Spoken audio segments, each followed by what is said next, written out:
Welcome back. This is the first lecture of the third module. We're going to start out in this module by talking about why college costs so much. So the first two lectures are, why does college cost so much? They're divided up into two categories. In the first lecture, we're going to talk about popular explanations for the expense of tuition. Then in the second one, we'll talk about theoretical explanations. If you've read your book on why does college cost so much, you know that since at least 1949, tuition increases have outpaced other increases in the cost of living.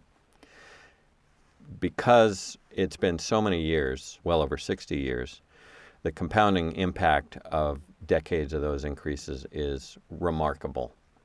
We know that the experience that students and parents have in trying to pay for college now is a painful one.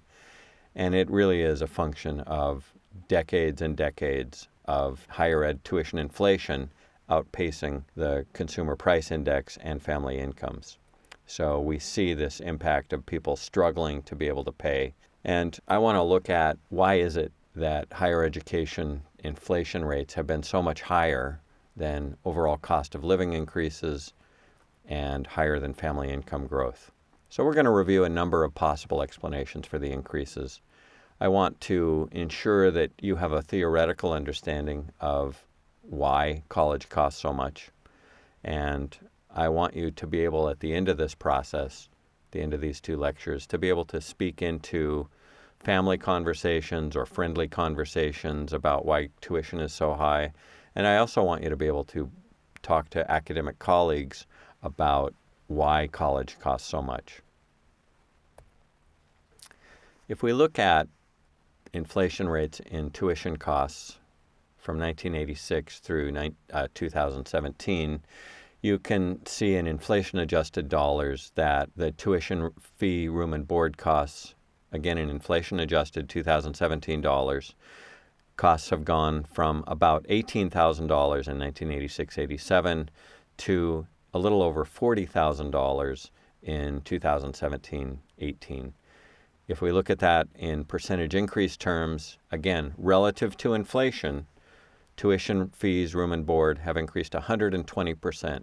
That means they've more than doubled compared to overall inflation in the United States.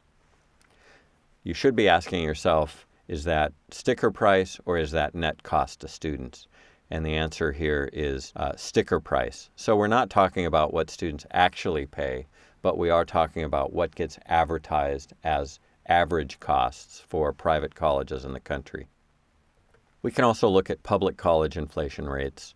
Again, in the period between 1986-87 and 2017-18, the public college and university tuition fee, room and board costs in inflation-adjusted dollars went from about $8,000 in 1986-87 to almost $20,000 in 2017-18.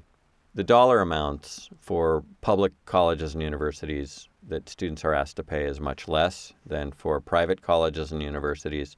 But look at the inflation rate. That's the red line in this graph. Remember that I said that private colleges and universities increased in inflation-adjusted dollars by about 120%.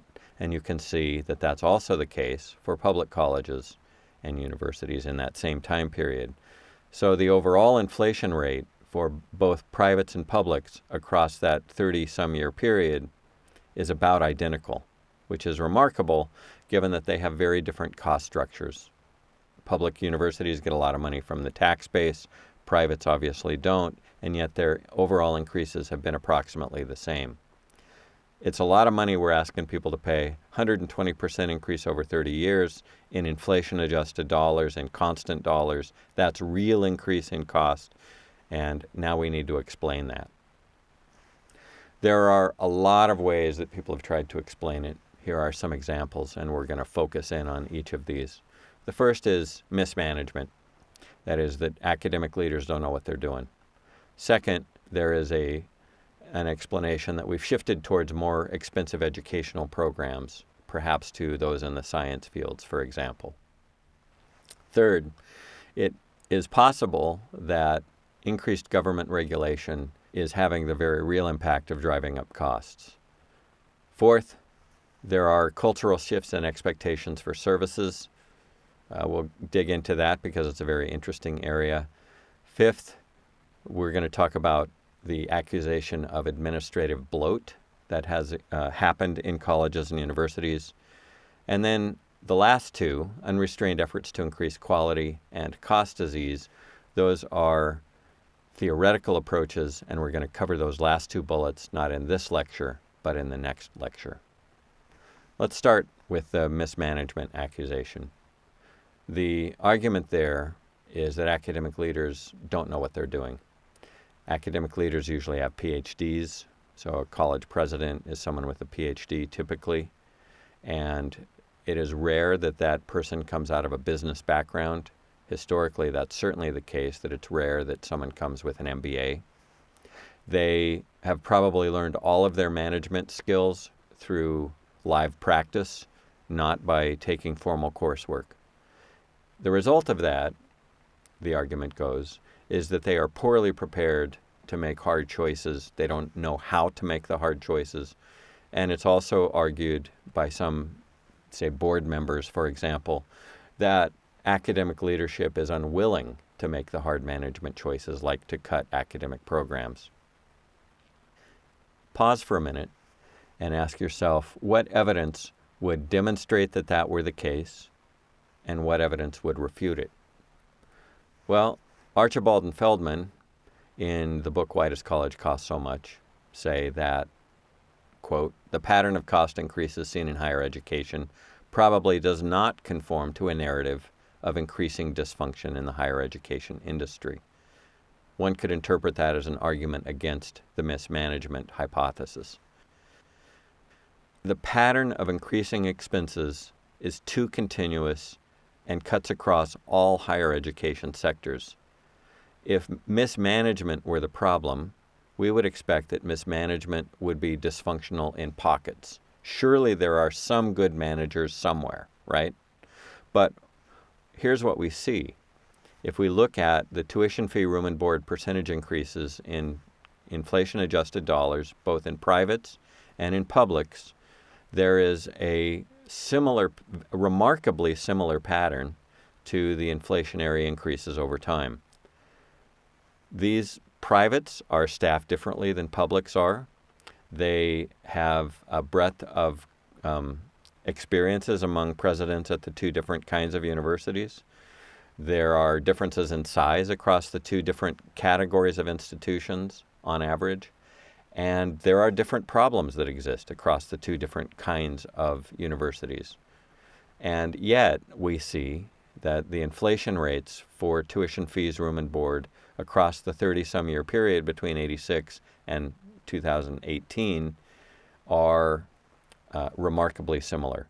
Mismanagement cannot possibly explain the pattern that you see in this graph. That demonstrates that mismanagement is a poor hypothesis for demonstrating the rise in tuition fee, room and board costs across at least the recent 3 decades. So I dismiss the mismanagement hypothesis. Certainly mismanagement exists in pockets. Not everybody is a skillful manager, but most typically people advance through the higher education ranks in academic leadership from faculty member to dean, from dean to associate provost or provost, and from there to presidency because they have skills in leading people and knowing how to make hard calls. To say across the board there's a problem with this mismanagement is to ignore the evidence that exists that argues that there is some systemic problem in higher education. So let's move to the second hypothesis, and that is that higher education costs more now because of a shift towards more expensive degree programs. We know for sure that programs in the STEM fields, the science, technology, and engineering fields, are much more expensive. Now, math arguably is not as expensive, but science programs, chemistry, physics are really expensive. Engineering programs are really expensive. And if universities have stockpiled those kinds of programs in recent years, they've added progressively more and more engineering, more and more science programs, then it is possible that the addition of those programs is driving up the cost. They are expensive, and we will pass, because we're nonprofits, we're going to directly pass those costs on to tuition fees for students. The arguments against that, however, are also like the arguments against what we just saw for mismanagement. There's a relatively consistent increase across higher education sectors. If you look at technology-related universities, they're driving up their costs at approximately the same rate that costs are increasing in general in higher education. There's also the case that the pattern of increases in tuition fee, room and board costs across time are pretty constant, that because they're relatively constant across time, that doesn't fit a model of adding more expensive programs unless those more expensive programs got added in a very continual pattern, which is usually not the case. And so it's likely that expensive degree programs cost students more, but it's not a pervasive explanation for the fact that tuition fee, room and board costs have gone up in privates and publics in 2 years and 4 years, in doctoral universities and in community colleges. So the pattern that we see across the sectors of higher education does not afford an explanation that we've added expensive degree programs that have driven up cost. So not a great answer to why are we so expensive. Third explanation is that government regulations have been accreted onto higher education over the last 30 years. That is true. More than 250 regulations have been added that institutions have to comply with. These range from IPEDS reporting to Clery Act reporting to Title IX requirements, etc. 250 regulations is an awful lot of regulations. Regulations have increased by more than 50% over 20 years. That's a remarkable rate of increase in the amount of regulatory control in higher education. And I will say, as someone who had a job that was focused on compliance, it was really kind of a drag to have to respond to all the government requests for information and all the changes in regulation over time. How much does that actually drive up cost? Well, I don't think anybody knows the answer to that question. I don't think there is an unbiased or effective methodological approach to understanding the cost of government regulation in higher education. So we can kind of go to anecdotes. One comes from the American Action Forum, which is a right-leaning think tank, and they estimate that 26.1 million hours were spent on federal compliance. But note that they include the time for families to complete FAFSAs, the free application for federal student aid. If the average family takes an hour to complete the FAFSA, which is likely, and there are 1 million average families, right, that's at least 1 million of those 26.1 million hours. But really, there's far more than 1 million families that complete it. There may be 20 million families a year that complete it. I don't actually know. The point I want to make here is that the American Action Forum is trying to make a political point. They're not doing research. So when they say that there's 26.1 million hours spent on federal compliance, they're trying to do lobbying. They're not trying to do research. It's also the case that Vanderbilt's president was speaking before Congress when he said that Vanderbilt spends $146 million annually on compliance. I found Vanderbilt's annual budget. It's well over $1 billion. And when I divided 146 million by their total budget, it came in between 3 and 4% of their total budget. Arguably, Vanderbilt's president knows how much Vanderbilt spends on government regulation, but there are a lot of questions to ask about that. First of all, in what context did he report that? He reported it while presenting it to a federal panel that was interviewing him. And so he was trying to score lobbying points when he said it. Second, we don't know exactly what he included when he was figuring out 146 million. He's certainly figuring out personnel time. That has to be included in that cost. But that personnel time also includes compliance with research requirements and not just educational requirements. We know that National Institute of Health, National Science Foundation, and other grant-making entities that fund research have many reporting requirements that are not part of, say, IPEDS reporting or other kinds of reporting that we do for the government. I think the 3 to 4% of a budget is a high estimate of compliance costs, but I think it's safe to say that when government adds regulation, universities add personnel, because universities have to add people, it costs, and those are real costs that get passed on to students. The irony in all of this is that often federal compliance is done to increase access and affordability for students. And my belief, based on the research and experience that I have, is that really it's making college less affordable and accessible for many students. I think it's a reasonable thing to conclude that government regulations are a contributing factor, but they're not a primary factor or a driving factor in the cost of higher education. Those costs do get passed on. It might be 1% of a budget. I'm confident it's not higher than 4% of a budget, but those are real costs. Let's talk next about expectations for services. The culture in which we live is a wealthy culture in North America. A wealthy culture requires nice things, and students coming into colleges and universities are wealthier than average in the United States. They come often from families with means, and they expect to go to a nice place. So all the pictures that I'm showing you on this slide are examples of the kinds of services that are provided at universities. There's an amazing climbing wall that you see. There is at the University of Minnesota in the lower left, a jacuzzi swim center that is fabulous for undergraduate and graduate students. The upper right is actually Bethel University's Benson Great Hall. That's a performance center that I think has about 1,500 seats. It's got a $100,000, I don't know how much the pipe organ cost, I'll estimate $100,000. But what's really interesting about Benson Great Hall is that it's got tunable acoustic panels so that you can change the way that sound resonates through the space depending on what kind of performance it is.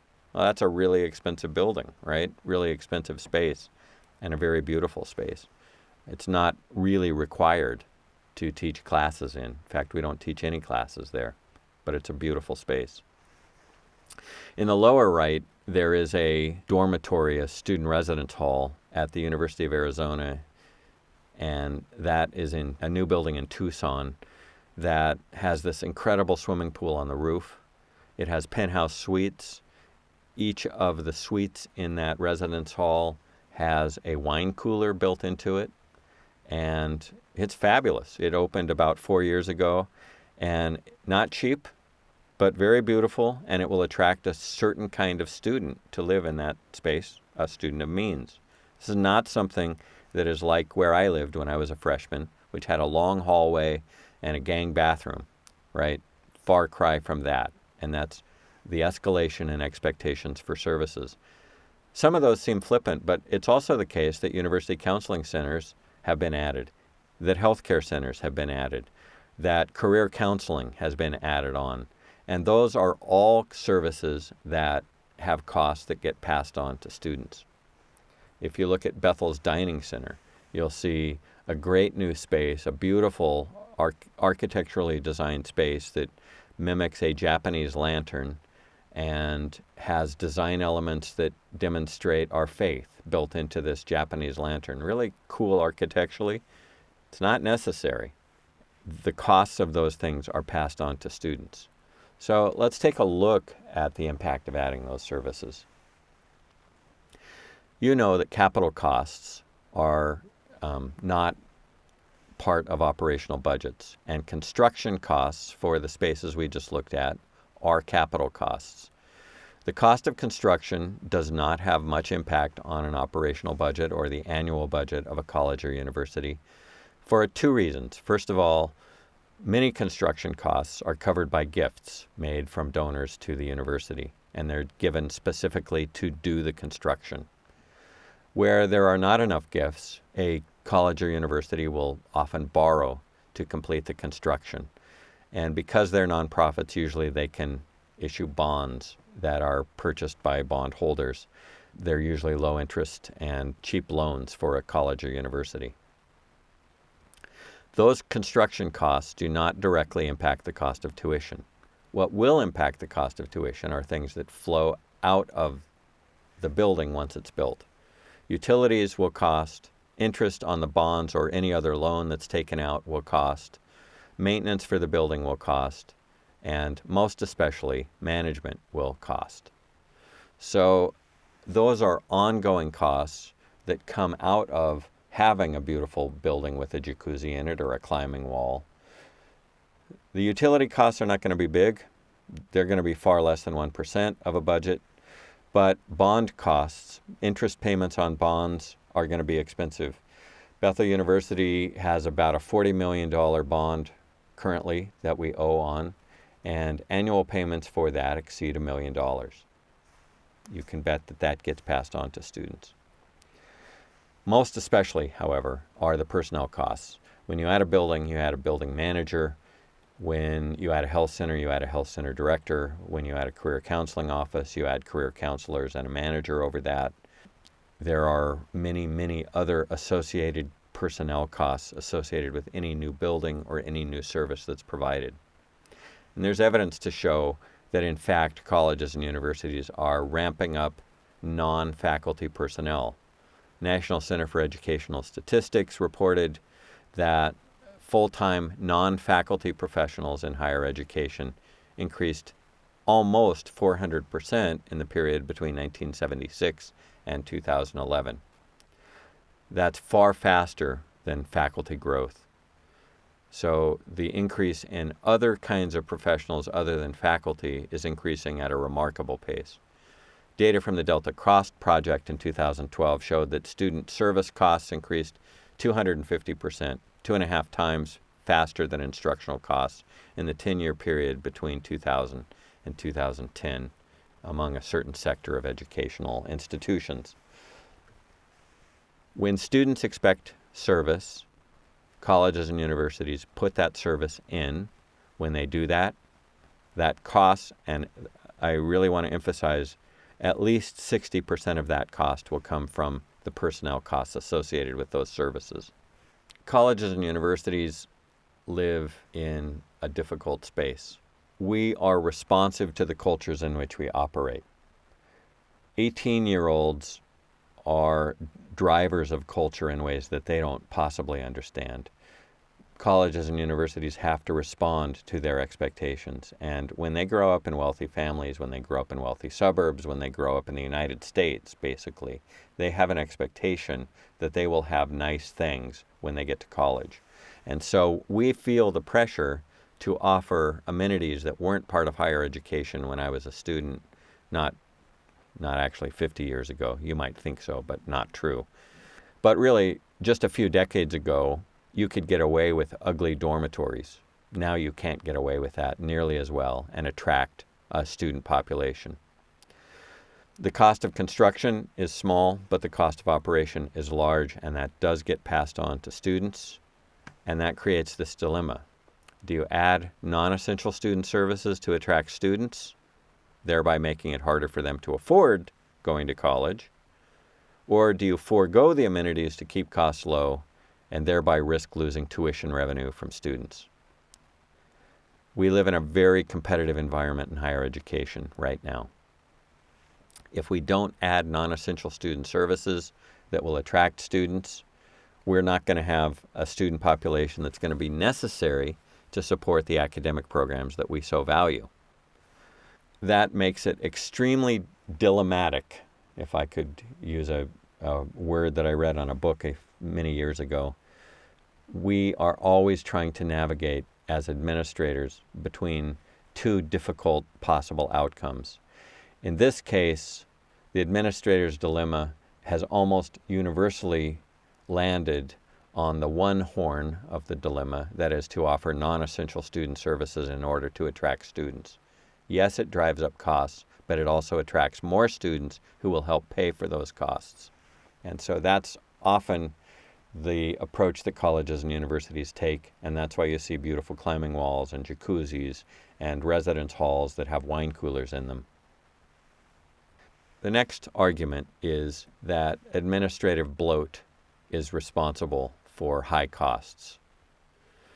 I love this picture of this fat man smoking a cigar in his position of privilege, which is descriptive of what I think some faculty think of cabinet members at their universities.